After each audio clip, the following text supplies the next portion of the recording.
Good morning, you guys. Happy testnet V4. Welcome to the Money Talk Show with Dean, where we talk about topics relating to money, specifically real estate and crypto here. So if those are topics that are interesting to you, you're in the right place. We're pumped to have you. Go ahead and comment where you're tuning in from, say hello, all that type of stuff. We've got a really fun show today. This will be fun to kind of talk through thoughts and try to crush some of the narratives and things that, frankly, we both think are wrong about what's coming to Pulsechain. So it'll be great. Yeah, Corey, go ahead and take it away. Yeah, man. It's Crypto Millionaires with Corey Geary, and now we're just doing our best to educate our audience on how to use cryptocurrency as a wealth creation tool and then use real estate as a wealth preservation tool. And we just feel like that this is the best opportunity that we've seen probably in our lifetime to create that generational wealth via cryptocurrency. And man, I'm truly blessed and honored for both of us to be here, the DeFi Crypto Alliance in action, moving forward. And man, with V4 coming out, this is super exciting. We got a lot to talk about. So this is going to be a fun show for sure. Yeah, so in the green room we were talking about the liquidity. Let's start there. I think that's the most interesting, or one of the most interesting topics about version 4 of the newest testnet. We saw it with version 3 as well. And it's funny because everybody speculated about all these pre-bridge trading plans and things you can do, all that to find out that there is practically no liquidity. You can't do anything meaningful in regards to swapping stuff, which frankly I think is probably a good thing for the masses. If you can't, as long as your settings for MetaMask and for Pulsechain are set in there, you're not adjusting the slippage to kill yourself.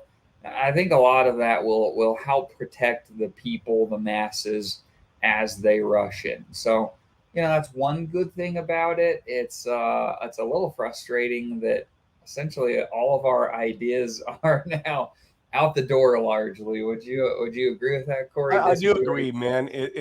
We all need to be very careful. As soon as V4 was announced, it wasn't really announced, and we could talk about that. It was kind of a stealth launch, if you will.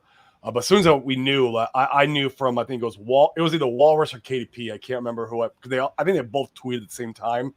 I went over there, ran to my laptop, immediately put in the RPC setting, and wanted to see what kind of ratio swaps I could do, how much liquidity was in there, what kind of swap I saw on Pulse X to Pulse, just everything we did on V3, and I saw that there's virtually almost no liquidity on your ERC20 copies.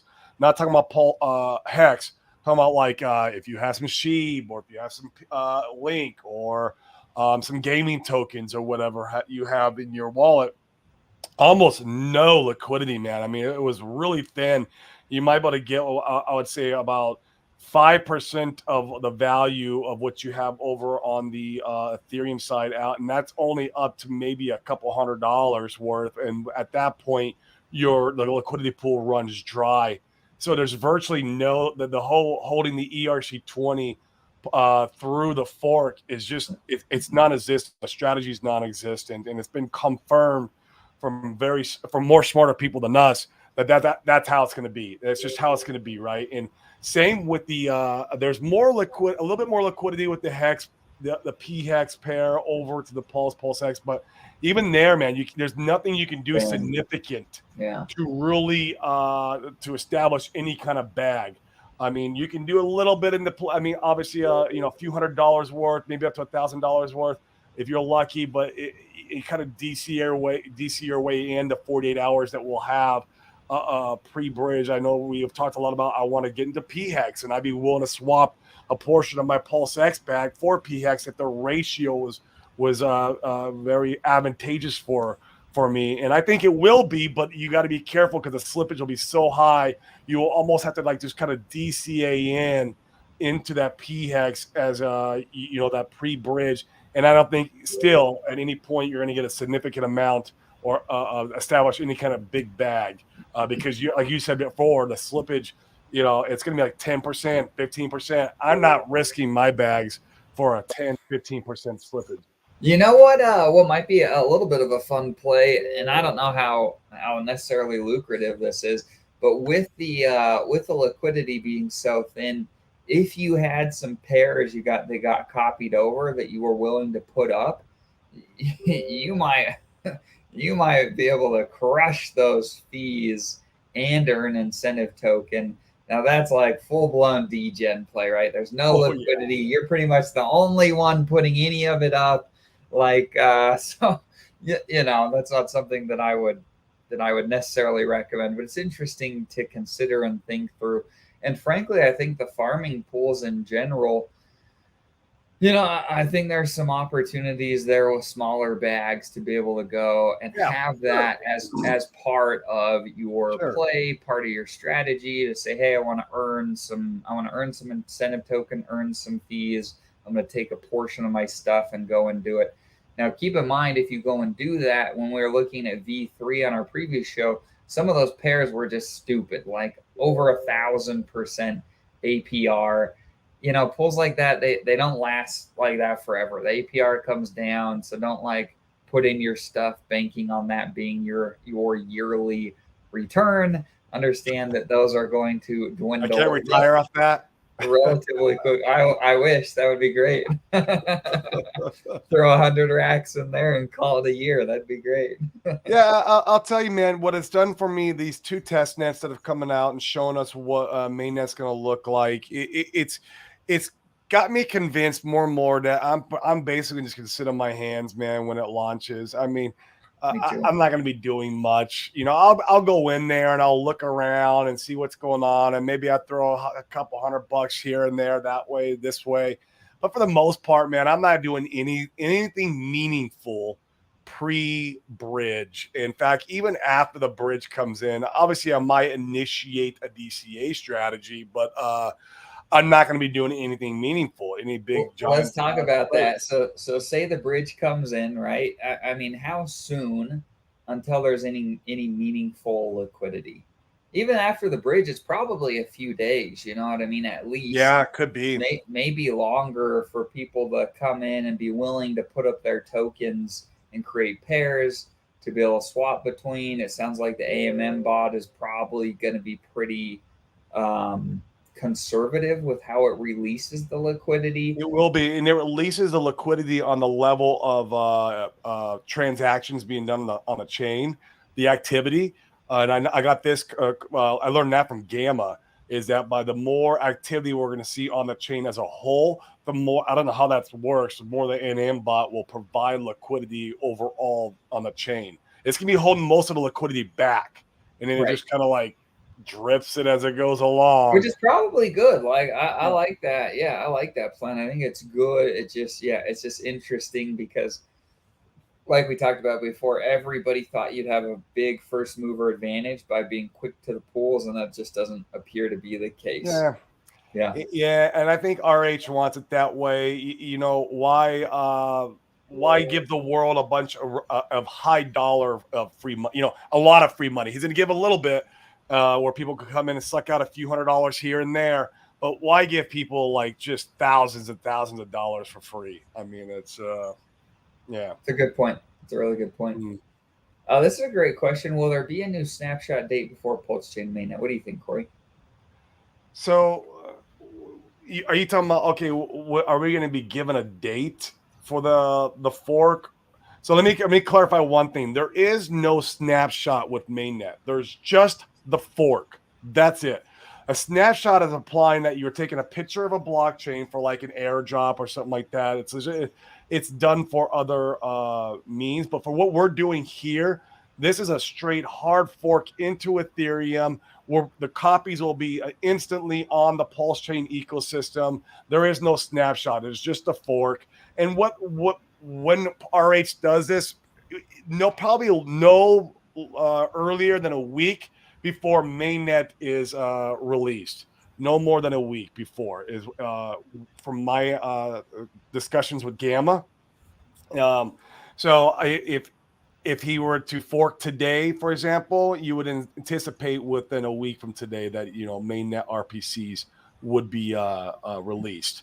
But that's about it. And there will be no probably. I don't think there's gonna be any updates or announcements. If you mean like if RH is gonna be like, hey, this is gonna be the date the fork is gonna take place, I don't think that's happening at all. In Yeah, fact, I'm not even post in the sure. comments. What do you guys think? Are we going to get any more warnings? Do you think? Do you think? Mm-mm. Yeah. Do you think there will be anything, or do you think we'll see a stealth launch, kind of like V4? Yeah, after last night, man, I feel like even the launch of the mainnet will be unannounced, and it will be uneventful in a way that community members will have to go in there and be like, look at the GitHub and go, oh, whoa, mainnet's live. Here's the RPC settings, guys, and that's about it. Yeah, it's gonna be interesting. It's gonna be very interesting. And let's roll with that idea a little bit. So Richard Hart has talked about how Pulsechain and PulseX both have 10,000x potential in both of them. Now, B Roots was on the show. I've thought about this a lot since B Roots was on the show, where he was like, before Hex launched, Richard was saying, oh, it could do a 10,000x. And he touted that the whole time through all the FUD. And lo and behold, it goes right exactly to a 10,000x and then it dips. It's really interesting. And so for some of you that are like, well, what's he talking about? Well, what's being insinuated there is that Richard essentially made the markets and, with the help of the market also was able to go and achieve that price target, that it wasn't, all organic 10,000x price growth. And so I find it very interesting that if we apply that logic to Pulsechain and PulseX and certainly Hex still, Richard has almost $2 billion in sacrifice funds that he could go make the markets and largely do whatever he wants with his assets because he has so much money from the sacrifices. And run with me a little bit on this, Corey. So Richard has talked about how he's in it for the glory.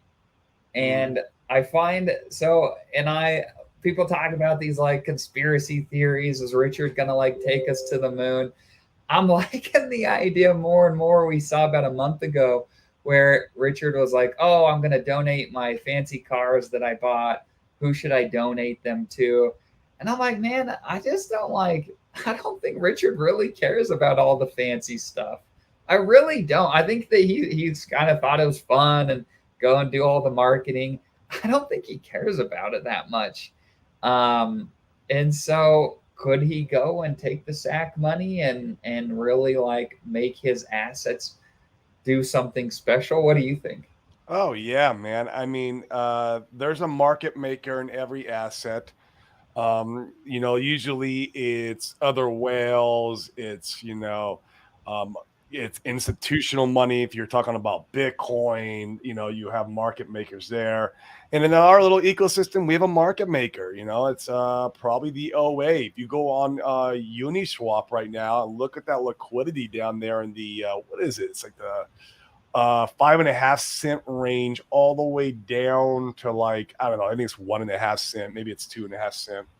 But it's crazy because there's a lot of money down there, and it's just sitting and chilling right now. It's not really doing much, but it's there as an anchor. It's there to make sure that if we hit that area, there's a lot of liquidity eat through to keep.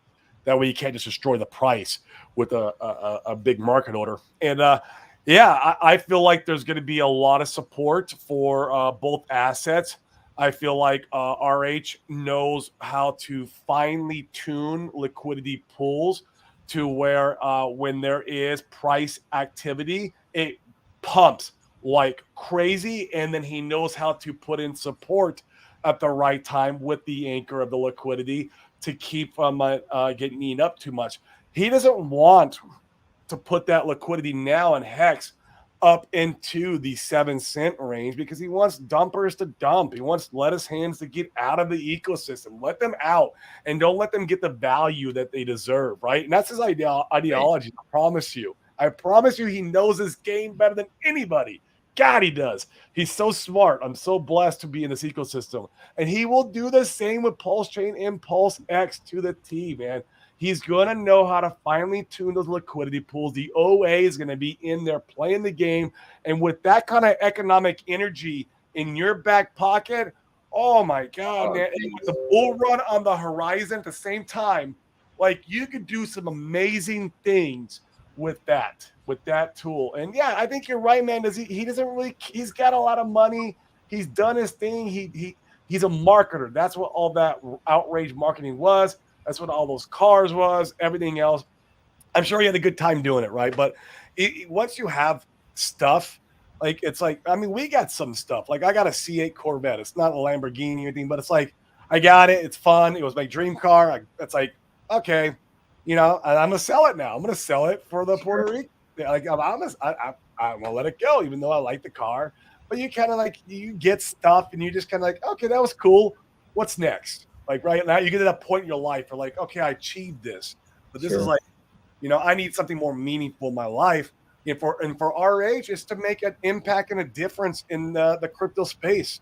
He, like you said, he is in it for the glory. He's in it to make a big movement and change in the space. It's not to go buy more Lamborghinis. You know, that's what I feel like. And with that kind of economic energy he has, he can change the space. It could be wild. I agree. The one caveat to that is I really like my Tesla. Puts a smile on my face every single day. I got it. Oh, so does my Corvette, man. I drive it to the office every day, and my office is like 2 miles away from my house. It's the only driver. But I love that thing. But it's like at the same time, I could sell it and be like, I'm good now. Why are we at 6 cents? I'm raging, folks. Hey, man, I think this is a really interesting. Well, okay, let's get into the 6 cents in just a second. I want to carry on with this idea, though. So the market usually does the opposite of what everybody's thinking. It usually does. Boy, does it ever. The masses are not rewarded. And this will play into the 6 cents here in just a second. But man, like, what are the masses saying about Pulsechain? Well, they're saying, oh, there's all this money waiting on the sidelines, and Pulsechain is going to go parabolic out of the gates, and PulseX is going to get slaughtered. That's the narrative. That's the narrative. If you're Richard and you count from the bottom up, what is the best way, the most easiest way to get to 10,000x? Well, he has the playbook with Hex. He has the playbook. The best way is to get a big fat dump early on and then work your way up from there. I love this because you were talking about this in the Twitter chat last night, and it was getting some. You were ruffling some feathers. Yeah, they don't want to freaking hear it. They don't want to hear it. They were combating you, and I loved it, man. I love that you have good insight in this stuff. And you need to listen to both sides of the coin, man. You got to look at all the perspectives. But sorry, go ahead. No, I appreciate you saying that. So, man, like everybody's saying the same thing. Well, if you're Richard, you already have the playbook. Why would you do it any different? Why would you go and do things to pump Pulsechain and PulseX right out of the gates and get all the big money that may or may not be waiting on the sidelines really comfy to FOMO in right out of the gate? You wouldn't. You wouldn't. If you want the price chart to mimic Hex, you wouldn't. In fact, you may do a stealth launch into mainnet just like you did V4, and you may not go on any streams or say much on Twitter or do anything for that matter. If you're Richard Hart, for the first month, maybe even the first 3 months, you might do nothing. And people are like, oh my gosh, where's Richard? Is everything going to be all right? Has he left us? And price down. Price down. Dumps the market. It dumps. I hope he does. I hope he does. I would love for this to play out. I would love it because he's playing chess while everyone else is playing checkers. Yeah. So, maybe I'm wrong, but I think there's a reasonable thought process to say he already has the playbook with Hex. Why would he want to do it any different this time? So Richard sits on his hands. He doesn't say anything. Like we do this for a few months. We get all the weak hands out, price dumps. I mean, we might get, even on Pulsechain, like we might get some pretty decent buys in the first few months if he were to do this. Now, once again, who knows? We're just speculating. But I'm telling you, I think it's so important to be mentally prepared for things to not perform super well right out of the gates to see big fat dumps early on. Maybe on Pulsechain, you even see it below your best sacrifice rate. Like maybe. And the question is, what do you do when those opportunities present themselves? Because it feels like everything's dying. It feels like you're on the Titanic and everybody's going to die. The ship is sinking. What do you do? Well, the question, if you really believe, then you double down like the captain on the Titanic and you go for it and you throw more money in and you say, I'm going to ride or die on the ship. Bingo. And I'm going to get rich if it works, and if it doesn't, I'm going to lose all this money. And oh well, I'll make more money in the future. And you got to make that decision for yourself. So I'm going to go against the grain here. I'm going to say that I think things like this are going to happen. And it's not even time to market yet, anyways. Like, when do you go market? You go market once we get closer to the Bitcoin halving. Agreed. So, like launch next month, maybe let it peter on for a quarter. We start getting into fall, winterish. And then Richard's like, oh, hey guys, have you been enjoying Pulsechain? How's it going? And then he goes on his marketing spree into the Bitcoin halving. Let the FOMO come in, let the markets take control. So he doesn't need to be the one pumping the price up solely, and we're off to the races. I would love it for that to happen. I'm calling it right now. You heard it here first. Oh, I would love it, because we launched, maybe the end of next month, and then like people would get bored of it. People would think Richard is no longer participating in the ecosystem. Maybe he's exited, he scammed, he took the sacrifice money, ran off and launched an E 2.0 copy. That's gonna be the narrative, right?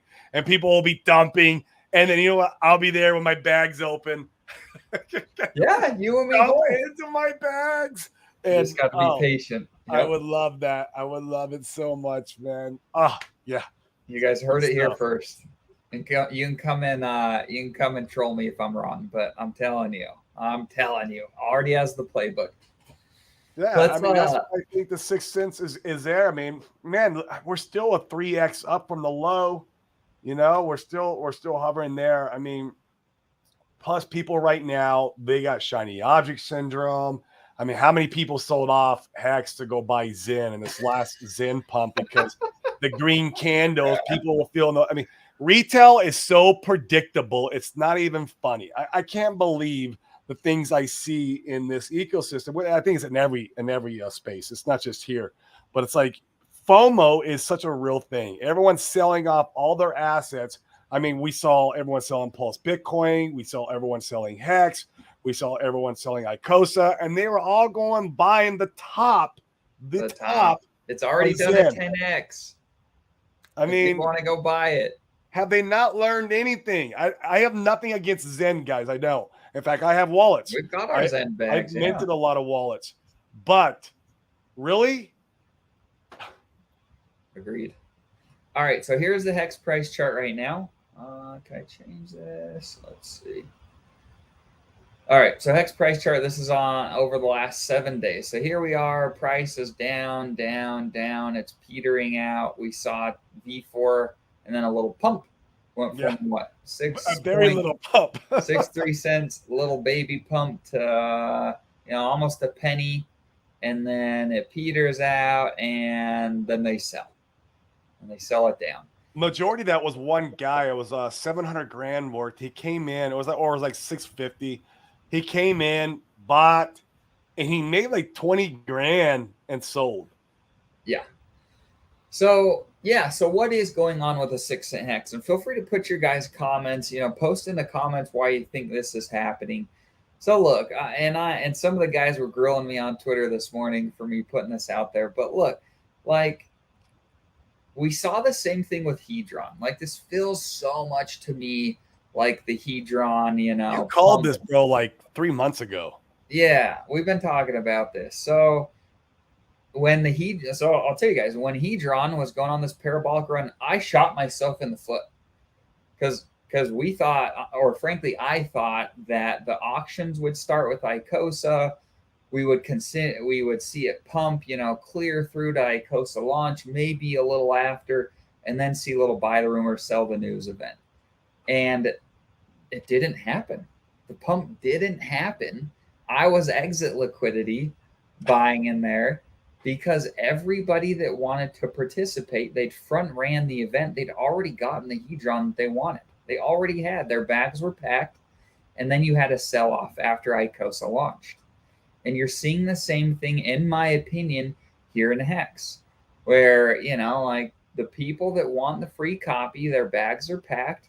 Richard killed the narrative with all of these, like, oh, we've got another test. Now, I'm not saying it's wrong, but I'm just, if I'm a trader and Richard's like, oh, we've got another test net, another test net, another test net.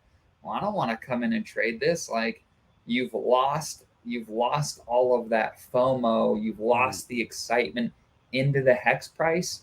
And so, like, we are seeing that his tweets are having less and less an impact on the hex price chart.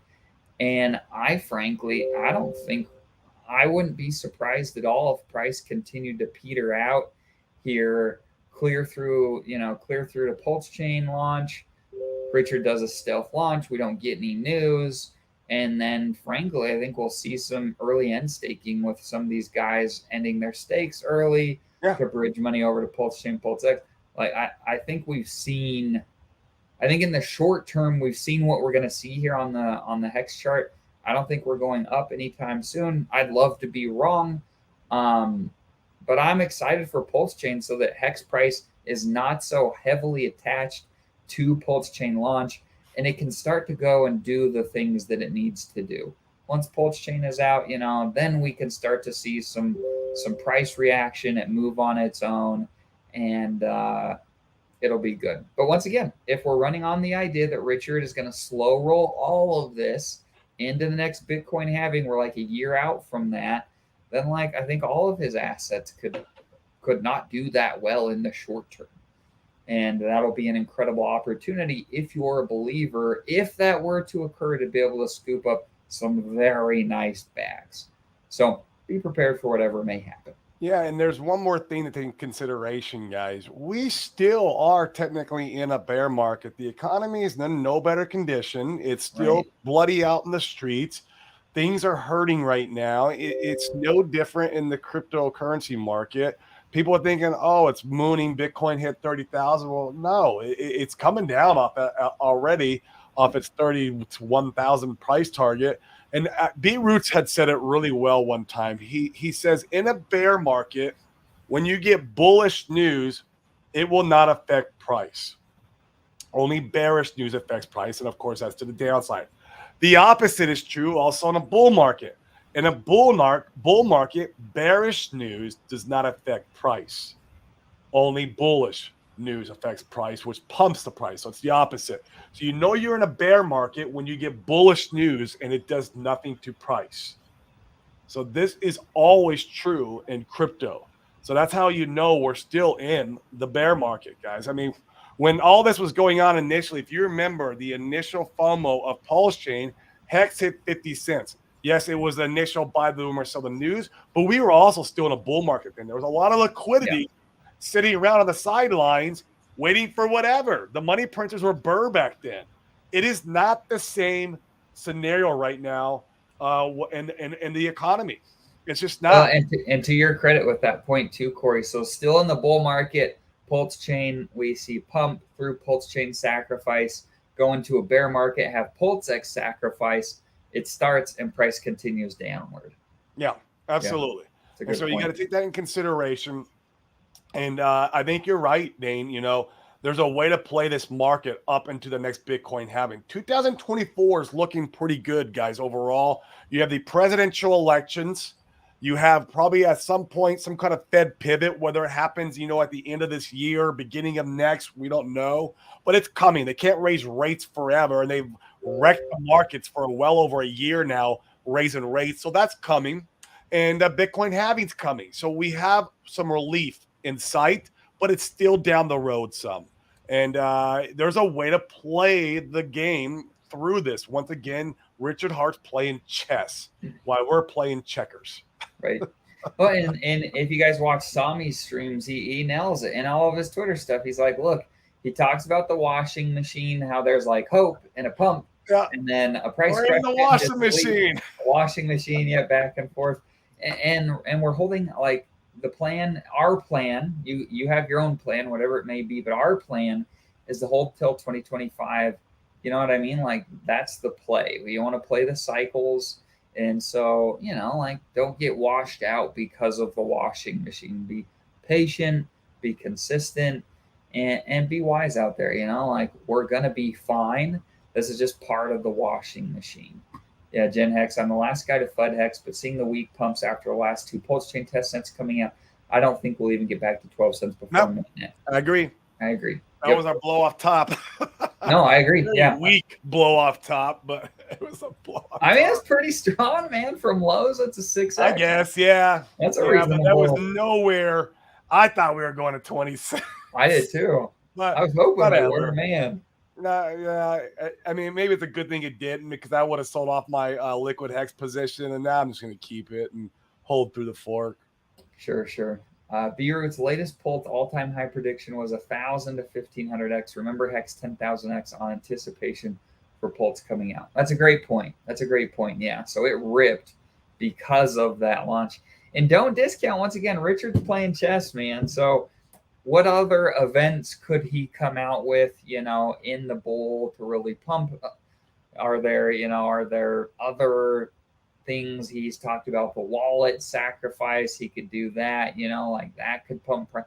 There's a lot of things that could go on. But yeah, I mean, I think 1,000x to 15. Can you imagine? Imagine 1,000x is stupid. That is insane price appreciation. I think a lot of people get spoiled here in the Hex ecosystem because they're like, oh, we're riding this thing for a 10,000x. Well, look, you're going to be here 8 to 12 years to potentially get that. The likelihood of Richard repeating a 10,000x on his other assets statistically is almost zero. Especially in the first cycle. Yeah, in the first cycle, it's almost zero. Now, once again, we're not here because we think we're going to. I think some of Sami, I like Sami. So I'm Sami's like, we're friends. I got fluffy slippers, bro. Absolutely. And my posture is good. But man, some of his price targets are very conservative. None of us are here because we think we're going to get weak, XRP 20x pump type of gains this cycle. For all you XRP guys, I said that right. You're on the wrong ship if that's the one you're riding. But yeah, like called out, Dane. Yeah, I call like I see it. So yeah, I mean, but 1,000x is a ton, you guys. Where do you get 1,000x? You don't get that anywhere else in crypto. I mean, if we get a 50, 100x, I'd be pumped out of my mind.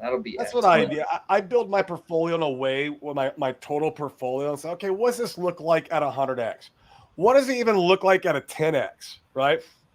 Does a 10x make me excited? And that's how I build my portfolio. Yeah, I expect, I think it's gonna be 100x on average over my whole portfolio. What some of my investments will do better than the other ones, and that's fine. They'll all kind of even out. Yeah. So here's another narrative. In fact, this is a good one, and we've got over 30 people here, so feel free to comment below. What do you guys think? I've seen some people talk about this. This was awesome, and I think this is me more hoping than being realistic. But I've seen some people talk about Richard having really thick liquidity between Pulsechain and Pulsex in pre-bridge trading, so that people could balance out their bags if they wanted to, and then removing the liquidity once the bridge opened. I would love that. I would love to go balance my bags at a decent ratio. Now, I don't think that's likely, but it's interesting to see people talking about it. What's the likelihood of something like that in your mind, Corey? I think V4 gives us the clue. There wasn't a lot of liquidity in V4. He launched it. If you're the first one to the gate, when it's launched out of the gate, you're the first one there. Yesterday showed us that like the first couple of trades, you could have got close to one-on-one on Pulsex to Pulse, but it shifted very quickly. Yeah, that one very ago. Yeah, very quickly, man. So because the liquidity was thin again is why. And so I feel like he's going to do the same. I could be wrong, and maybe he adds in that extra liquidity. People are also saying there's a narrative out there saying that he's going to add a ton of PHEX liquidity to the Pulse, where people are going to get the opportunity. The Hexicans who are loyal are going to get the opportunity to get a big bag of Pulse because they're loyal. I'm like, I can't follow that narrative. Can't do it. Oh my God. It's so crazy, the stuff you hear. But yeah, I just feel like yesterday was a glimpse of how we're going to see it play out. So don't, if you could get first to the keyboard, I mean, you might get a good trade on it. And that's about it. Yeah. Maybe we're wrong. I hope we're wrong. And I would love the opportunity to balance our bags. Love to be wrong on that. Yeah. So you don't think there's any Easter eggs is wrong. You don't think there will be anything different with mainnet than we've seen? It could happen, but I mean, it could happen. But I think the one thing that Richard loves, the adulation of the community. Loves it. We all do, right? It feels nice to like get a pat on the back, good job, type of thing. And there's a small piece of me that thinks that I would hate to be Richard over these last few years. It would be brutal. Oh my gosh. And frankly, like it would be nice to get some pats on the back again and create some thick liquidity pools early on, allow people to do some stuff, get an attaboy. I think there's part of him that would really like that. Now he has the means to do so. Yeah. That sacrifice address has tons of hex in it. Plus the OA has tons of hex. And then he's got all kinds of other money in the sacrifice address. So he has the means to do it. And the Pulsechain and Pulsex, yeah. I'm holding a liquid bag of hex to the fork. I am. So I would love to be rewarded on that aspect. Am I counting on it? No. So I'm prepared mentally to not be rewarded. But if I am, it's just going to be the cherry on the cherry on top. Yeah. It'll be interesting to see. So a lot of things to take into account. I'm telling you guys, I think it's wise to not follow the crowd here. You see some of the guys that are like nailing down a lot of their calls. You see Buck from Fiat. We like him a lot. You see Alex from Hedron.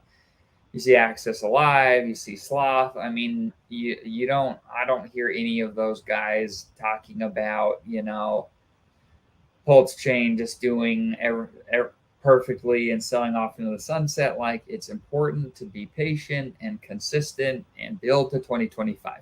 That's the plan.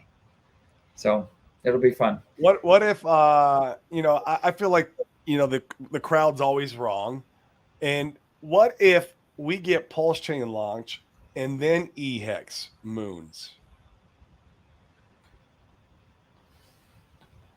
What if people are on the sidelines and they're just so burnt out on the V2, V3, or V2, V2B, V3, V4? They think it's vaporware, and by Pulsechain mainnet hitting the market gives people basically confidence, or they know now, like the ecosystem exists. It came to fruition, and now they know Hex is a legitimate asset because Pulsechain's here now, and then they start buying EHEX after Pulsechain launches because of that. What if there's not much of a sell-off and it pumps like crazy after launch?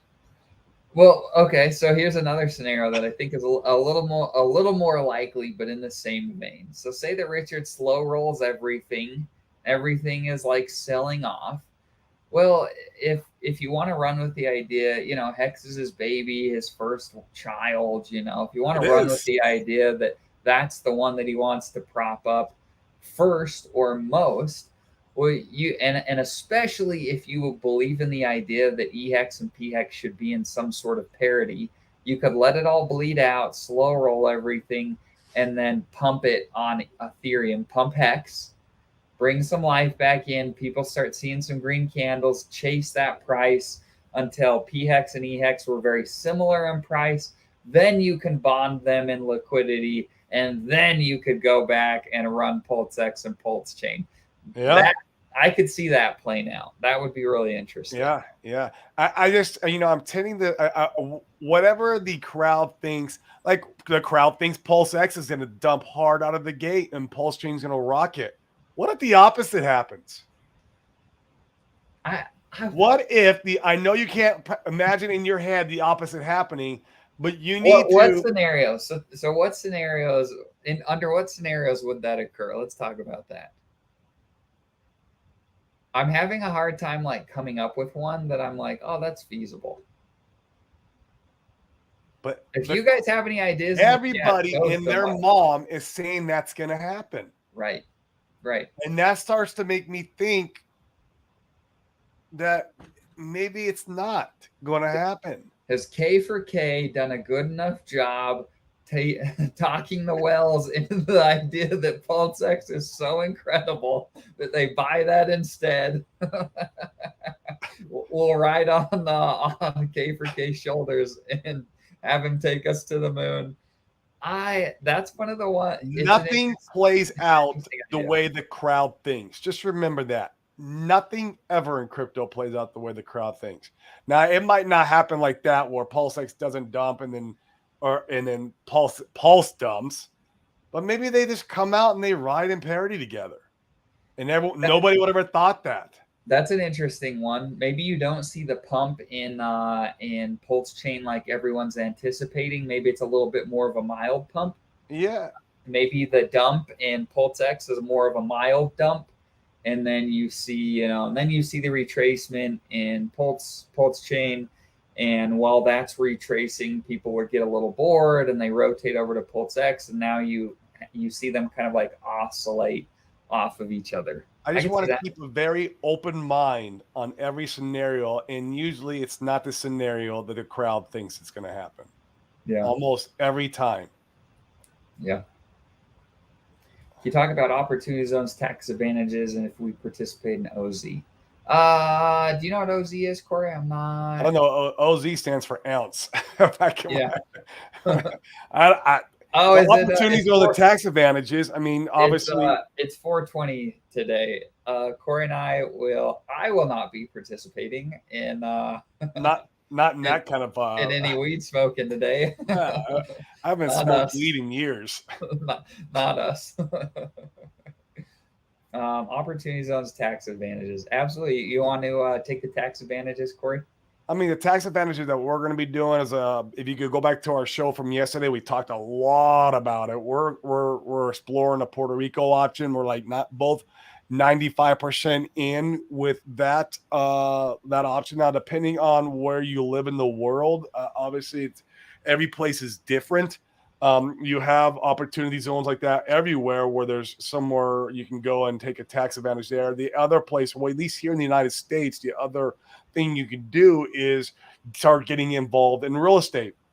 And you can roll a lot of your money out of your gains from, the next bull market, 25, 26, depending wherever it's at. And you can put it in the real estate to do what's called cost segregation and do, what's the other one, Dane? Depreciation. And you could do that strategy to offset a lot of your gains from your crypto gains, because you're going to be taxed as capital gains here in the United States. Now, I'm not a tax advisor. Please do not think that I'm not a financial advisor whatsoever. I'm just a dude on the internet. Please talk to a CPA, an accountant, to really figure out in your area what that looks like. But if you talk to somebody, you will see that real estate is usually a great opportunity. And that's why you always hear us talk on this show right now, that where you could use crypto as a wealth creation tool now, and then use real estate as a wealth preservation. And that's part of the preservation part that we talk about, is getting some of that money back that you paid Uncle Sam from your capital gains when you took profits. So it's a great strategy. We'll be addressing it a lot more as we're moving along in the market cycles, because as we get closer to the top, we need to be really diving in and dissecting how we're going to do that. And me and Dane, we're building up a group right now where we have some of the best real estate entrepreneurs, I would say, in the United States, in there doing massive deals, high-level operators. So if you guys in crypto are looking to come to a place to park your money in the next bull run where you can offset some of this, potentially, talk to CPA, but potentially, book a call with us. And you would be rubbing elbows with some of the biggest real estate investors in the nation in our group. So it's a good place for you guys, your crypto guys, who are going to create a lot of wealth via crypto to offset some of those gains. Like I said, the other option is obviously moving into an area that does not tax you, like Puerto Rico and the United States. Your capital gains are non-existent if you're down in Puerto Rico. And if you have a business that you're running through Puerto Rico, it's 4% tax on your business, which is really cool. Yeah. You guys have to understand, like, literally some of my tax years, now you got to do your own taxes, but literally some of my tax years were either like, hey, you could buy this fourplex, or you could give that money to the government and pay taxes. Right. Like, literally, those were my options. I was like, oh, more assets, please. Like it was really, yeah, I'll just go buy the fourplex. Yeah. All day, right? Yeah. All day. And the timing guys couldn't be more perfect right now, where we're seeing, and I don't have the chart pulled up, but we're kind of rolling over the top in real estate where the pricing hasn't caught up to demand. Demand has tremendously dropped in real estate, and the pricing hasn't reflected that yet. And it probably will within about a year or two. And so we might be reaching some kind of real estate bottoming or somewhere near it. It doesn't have to be perfect, where we're kind of doing a top in the crypto asset class. And how cool would it be to roll a lot of that money out of crypto at its top, wealth creation, and come into another asset because you've met some of the high-level operators who that can park your money into very lucrative cash flowing assets, while real estate's at its bottom, wealth preservation, and getting those tax incentives and everything else that we talk about all the time. How amazing would that be? Play of a lifetime. Yes. Yep, absolutely. So if you guys want to, no pressure from us, but if you want to schedule a call to chat about our group, it's right down here. Full disclosure, it's paid, it's not cheap, all that type of stuff. This isn't, if you're new, if you're brand new, this probably isn't the best fit for you. But if you want to talk about it, schedule a call. We'd love to chat with you. Absolutely.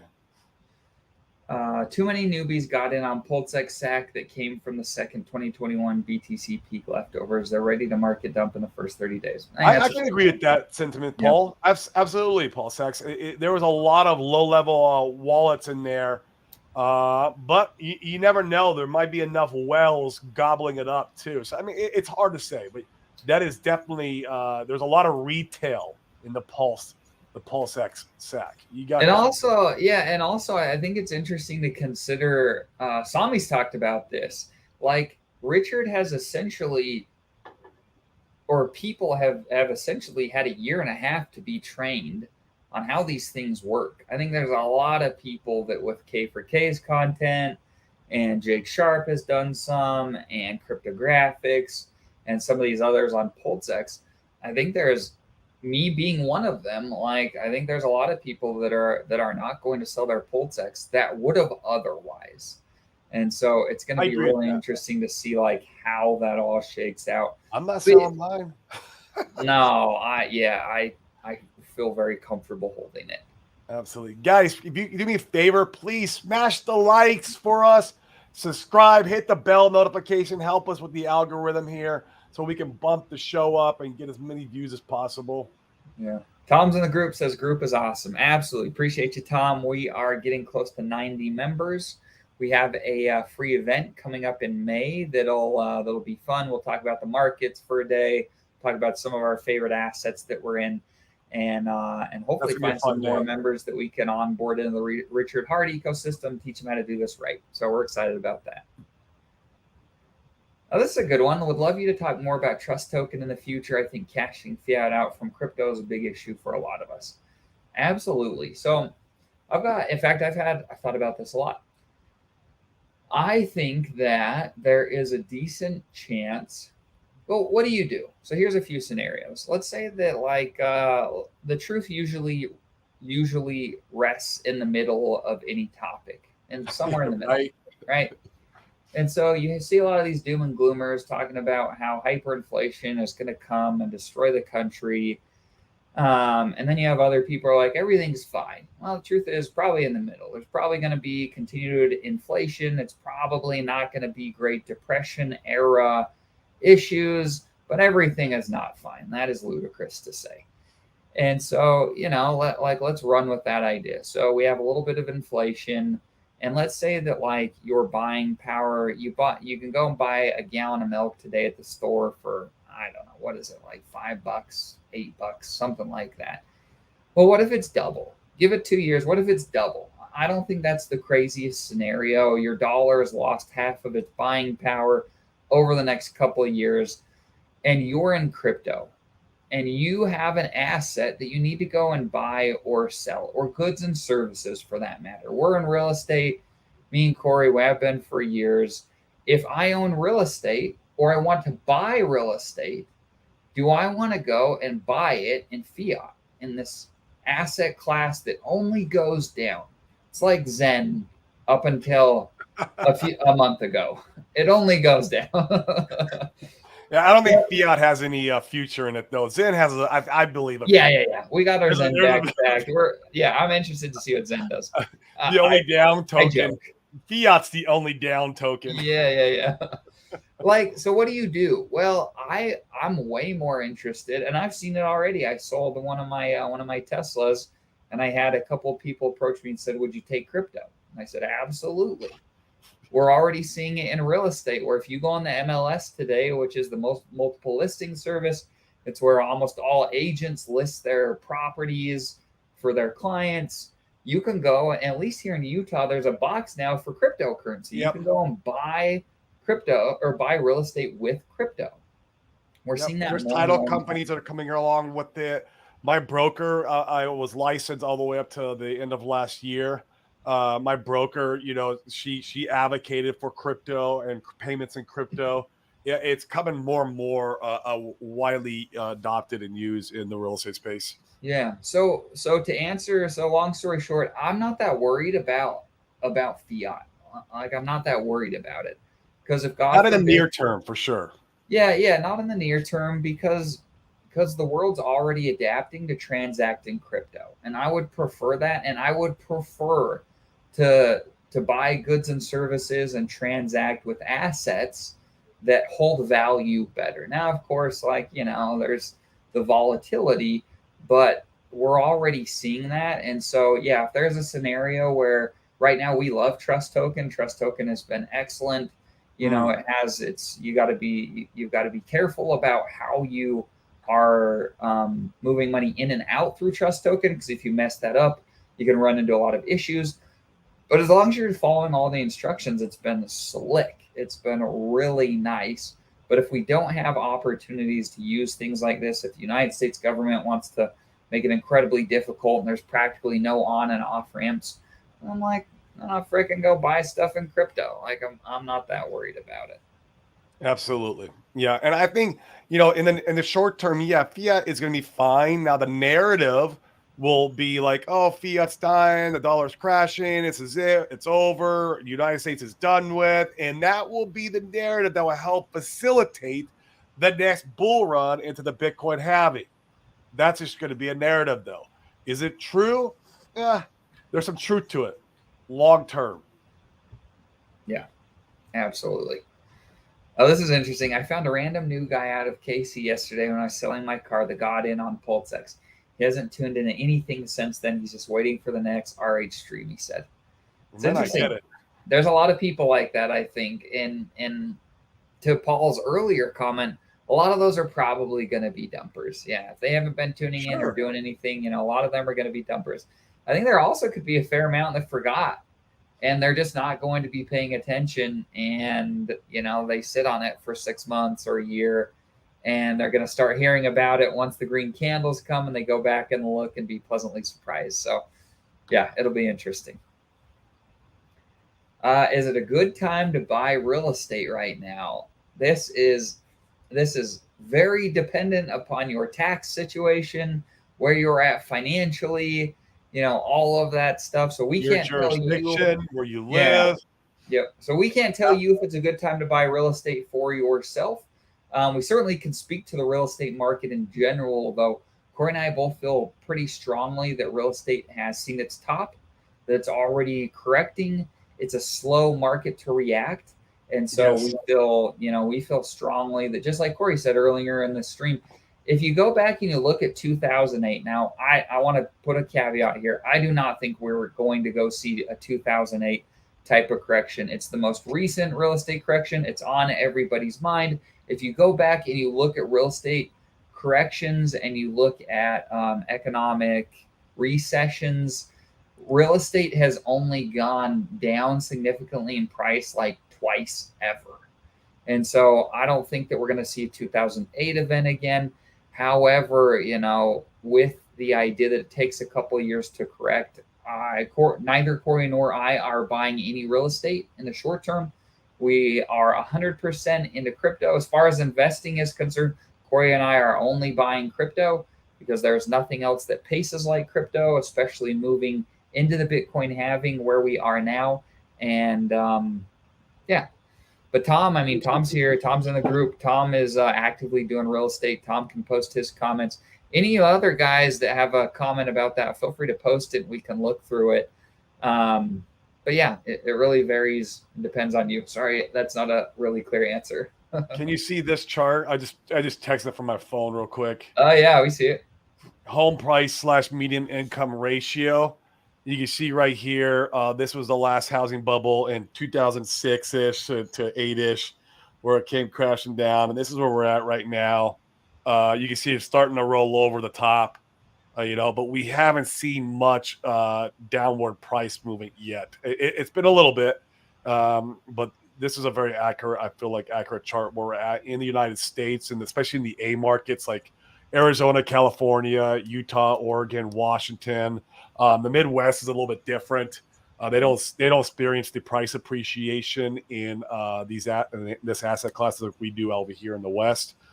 So like I said, every jurisdiction is different. Every state's different. But I do like this chart. So just kind of give you an idea. I don't like buying anything at its high. Yes. That's just me. I like to buy stuff when you're at some kind of like near some kind of bottom. I'm with you. I mean, we might not experience the 2008 crash. Maybe not. Maybe not. Who knows? It's hard to say. It's still unseen. But I definitely know that we have had one of the most parabolic bull runs in real estate for the last like 10 years. And so I don't like buying tops. And so I'm going to chill and I'm going to, come in, buy this nice bottom that we're seeing here in crypto and then play the game here for a while. And it's just all matter. You guys, when you're playing any asset class, I don't care if you're playing stocks, real estate, crypto, the most important thing about investing is knowing where you're at in that market cycle of that asset class. That is the most important thing that you need to take a step back and look at and study when you're becoming an investor in that asset class. Is where are you at in the market cycle? Because everything has a market cycle. Everything. I don't care what it is. I don't care if you're buying and selling bananas. There's a market cycle to it, and you need to study and learn it. Really become a student, and I guarantee you, it's still even if you learn everything about it, there's still some learning to be done about it, right? And it will change as you're moving along. You need to stay on why is it changing? What's going on with that asset class? And so just become a student. Always be learning. Yep, absolutely. So we'll connect to version 4 testnet. We'll be playing around with it more on the shows. We'll show you guys how to do the bridging, how to do the farming, how to do all of that stuff here in coming days as there's more functionality there. So make sure you tune into the future shows. It'll be a lot of fun. If you guys want to connect with us in person, we'd love to do it. Oh, what does Tom say?